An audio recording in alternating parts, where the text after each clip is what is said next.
Hello, everybody. Welcome back to the channel. Hope that everybody is doing well. Um, Thanks for sticking around. If you support and if you like watching non-biased election content, this channel is for you. I suggest subscribing and hitting the like for the video. Really helps us out. So, back to it. What is this video about? Well, we're gonna be talking kind of like how we did with the U.S. Senate. What do polls show with the forecast for the 2026 governor elections coming up? Because a lot of the times, you know, you could predict, but having polls really does help you analyze the data. So this video is going to do just that. So we're going to basically go the polling averages and who is leading in each poll is based on each state, because it's pretty important to do. So this is not an official prediction, but this is just going over what based on polling, who's on track to win each gubernatorial race throughout the United States. And there's a lot of them coming up in 2026. So we'll probably get right into it. Now, we should probably start off with the safe states. I got the Michigan race pulled up. That's going to be very, very interesting. But safe states that Democrats should win probably by really shouldn't have much of a problem winning would be Colorado, New Mexico, Illinois. It's going to be a rematch between incumbent Governor J.B. Pritzker and Darren Bailey. Pritzker shouldn't have much of a problem winning. New York, Pennsylvania with Josh Shapiro. He is versing a strong Republican candidate, but he seems to be doing really well in the polling. So until that changes, it's going to be a safe Democrat race, polling-wise. Massachusetts, Connecticut, and Rhode Island. I believe that's probably it with the safe Democrat states. Rhode Island's kind of borderline. Their governor, Democrat, is probably going to get primaried out. It's really interesting to see what's happening. And then I'd say the big elephant in the room is California. So the primary in California is really interesting because they have an open primary, or jungle primary as you call it. It's the top two candidates who get the most amount of raw vote. So anybody can vote in this against the general election. So it's possible that you have two Republicans that enter the race if you look at the polling in California. Now, I still think it's going to be a Republican versus a Democrat, but just based on polling, it's very, very close. But it just shows Eric Swalwell just barely ahead of Chad Bianco, so which means that due to polling, you would probably see a Republican versus Democrat. No, there's no polling if you just verse two because it's the primary. So we're going to just assume that you have a Republican and Democrat. California would go safe Democratic. Hawaii is also another safe Democratic state.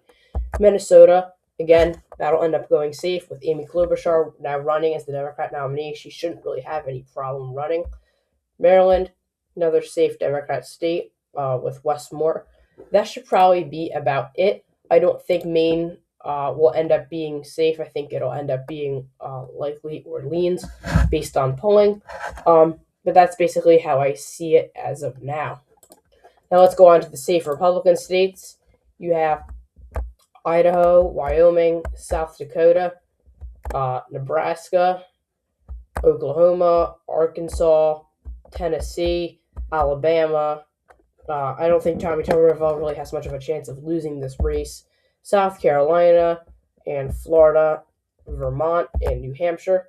And that is probably going to do it with the safe red states. This is not a prediction. This is based on polling. But a lot of these polling reflects on what we see in these races. You do see New Hampshire, the races. You can go in top governor races. You do have quite a few polls from different states. Again, a lot of borderline states like Rhode Island still show the Democrat up by a bit. I mean, there's not a lot of polling from these states. But again, similar situation with the governor's races. Polling usually, sometimes, a lot of times reflects what the predictions are. But again, for New Hampshire, I don't think Ayotte would have much of a problem. She hasn't really had any polls conducted for her race in New Hampshire, so we're just going to assume that it'll be safe Republican, because those New England states typically like their Republican governors despite their left lean. So that'll do it with the safe states. These states won't really have much competitiveness. We'll go down to likely Democratic. There's a few. Oregon, again, it's weird. It's a pretty blue state, but at the governor's level, it always seems to be likely, or even lean sometimes. It's probably going to be likely, but that's just how Oregon is. They don't really like their governors that often for some reason. So it's probably going to be Democrat based on polling in the state of Oregon. Um, there's a few other likely states, most that I could tell, but there's not a ton of likely states. They all seem to be kind of competitive in that nature. Um, but again, not much. Arizona, probably going to be, that's a lean state. So yeah, it's probably the only likely Democratic state as of now. I think Maine is, again, another likely state for the Democrats. But besides that, that's probably it. I'd say likely Republican would be Texas. I'd say Kansas is also likely as well. Kansas will probably be a flip for the Republicans. Probably the only state that's likely to flip. A lot of them are going to be true toss-up races.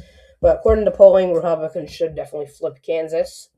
Laura Kelly cannot run for re-election, who is the Democrat governor. Still can be a competitive race, but just based on polling, it's a likely Republican flip in the state of Kansas. Another weird race is Alaska. It's really hard to say how that is going to go. Again, don't really get much polls out of Alaska, but we'll assume it'll be likely Republican because of that. So we'll now get to the lean states. This is where it gets kind of competitive. We'll start off with Wisconsin. I believe that Wisconsin is going to be between Manila Barnes and